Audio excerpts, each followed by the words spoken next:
আজ সকাল 10টার দিকে গাজীপুর ডেকেরচালা এলাকায় অবস্থিত ম্যাট্রেস গার্মেন্টসের 6 তলা ভবনে 6ষ্ঠ তলা থেকে একটি স্যাম্পল গোডাউনে আগুনের সূত্রপাত হয়।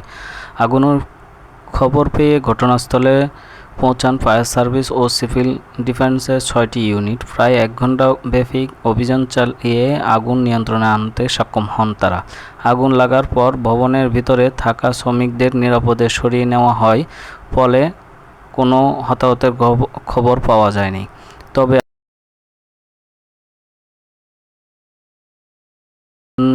নমুনা ও পোশাক মালামাল ক্ষয়ক্ষতি হয়েছে বলে প্রাথমিকভাবে জানা যাচ্ছে।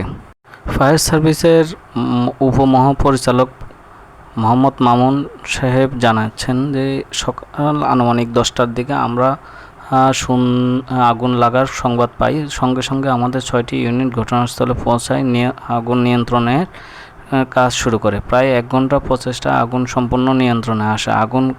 আগুনের কারণ ও ক্ষয়ক্ষতির পরিমাণ তদন্ত করে শেষে জানানো যাবে। আগুনের সূত্রপাত কিভাবে হয়েছে তা এখনও নিশ্চিত। কখন লাগছে বা কিভাবে লাগছে একটু বলবেন, আর ফায়ার সার্ভিস কখন আসছে বা কত সময় লাগছে এটা একটু বলবেন। যে আগুন লাগছে আপনার 9টা, প্রায় গেটেতে বাইরে বেরোতে দিচ্ছে না, বলছে আগুন কম আছে, বেরোতে যখন সমস্যা নেই। তারপরে অনেকক্ষণ পরে আপনার ফায়ার সার্ভিসে বলছে, তারপর আগুন দিয়ে আসছে সিকিউরিটি, দেওয়ার পর গেট ছাড়ছে, তারপর আমরা বের হয়ে আসি। তারপর আপনার ফায়ার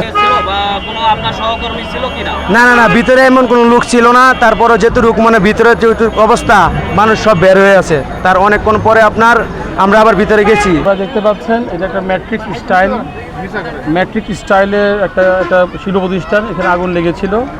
এই মেসেজটা আমরা পেয়েছি নিকটবর্তী 5 ঘন্টার বাইরে বেরোতে পারে নাই। আগুনের সূত্রপাত কি আসলে, আগুন মানে কি এটা জানতে পেরেছেন কিনা? এইটা আসলে প্রথমত আমরা তো আগুন যখন লাগাই তখন আমরা ফায়ার ফাইটিং করি, আগুন নিভাই। এখনও ড্যাম্পিং ডাউন হচ্ছে, বাট এটা তদন্ত সাপেক্ষে বলা যাবে। এটা গোডাউন ছিল, গোডাউনে আগুন লেগেছে, দ্যার ইজ নো ডাউট, ওখান থেকে আগুনটা। এইটা আমরা তদন্ত করে বলতে পারবো।